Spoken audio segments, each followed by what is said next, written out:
Hey guys, Ben with Descent Off-Road. Today we got our new 5th gen 4Runner high clearance rear bumper. We want to just kind of go through some features, answer some questions we've received so far. So first we'll start with the swing out. So we actually got our tire on the driver's side here. We got our ladder accessory on the passenger side. These can actually be configured on either side. So when you check out, when you order the bumper, you'll choose which side you want these accessories on. We actually got a separate page on our website for all the swing out options. So we got a link on the checkout page. You'll click on that link. It'll bring you to all the options. You can configure your swing arms if you're adding them. So again, standard slam style latches, super easy to open and close. So it really is as simple as that. We provide a gas strut. We provide bump stops here. So we got soft open close. One thing we've not really touched on is the tunability of these swing arms. So this one is actually my wife's daily driver, so I've set it up to just to be easy to open and close. So this bump stop here sets the preload on our latch. So that's what we're pushing against when we're opening and closing it. So I've set that a little looser, and I've put a 45-pound strut. So this is just enough to hold it open, help assist opening it. But on a steep incline, that's not gonna hold it. So our standard strut would be a 125-pounder.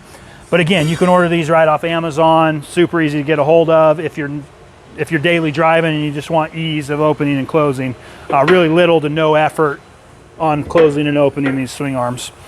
So from there, we will move on to our hitch. So we've got a lot of questions on our hitch options for the 4Runner. So this one, we actually do have quite a few options. This here is actually the factory hitch. So that stays in place. We provide a spacer, a shim underneath here, a cap that covers it. That will maintain your factory tow rating. Nothing is affected there. But as you can see, that hangs down below, so you do lose a bit of clearance from the high clearance wings. So we do also offer a no hitch version. So that would just cap this off completely. You'd remove your hitch. You gain just as much clearance as the high clearance hitch version, but again, you do not have a hitch. Our high clearance hitch version is actually that will require some fabrication and welding. So we notch the cross member. We provide a new 2-inch hitch, all the plates you need. That needs to get welded in. And then we provide a cover plate for that. So that would move your hitch up here, get you the clearance, get you the hitch. But again, that does require welding, so just be aware of that. Next is lights. We've had a lot of questions on these. So the photos you see on the website currently have this light, but it's got a smoked film over it. So the end user could add that film. We don't offer that. We do plan to offer a lens, a smoked lens cover. We'll have that on the site soon as well. That will just bolt on over the light. We also have multiple light plates. So all these lights bolt in, and we got these adapter plates. So this is our rigid spreader light. Again, this would just replace that if you go for this light versus the combination lamp.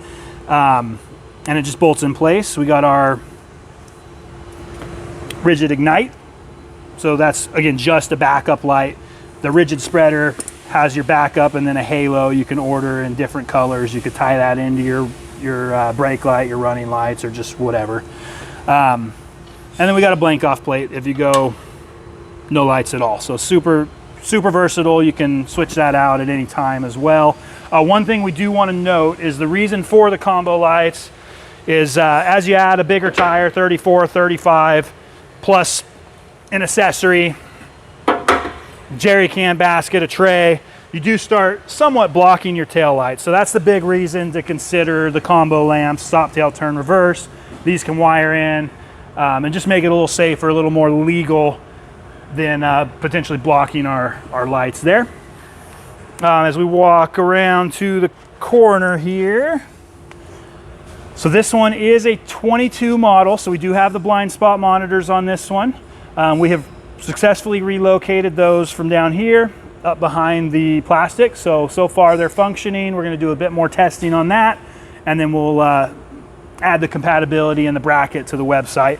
But high clearance, we tuck this up as tight as possible. The frame's down here. From there we taper up.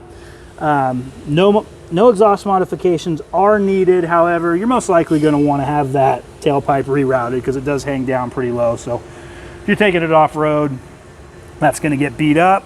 We do provide a edge trim for the cut. We will provide a cut guide. You can actually reinstall. So we've taken the factory mud flap here and just trimmed it down to match the profile of the bumper. Reinstalled that. That closes the gap, really makes it tie in seamlessly to the wheel arch here.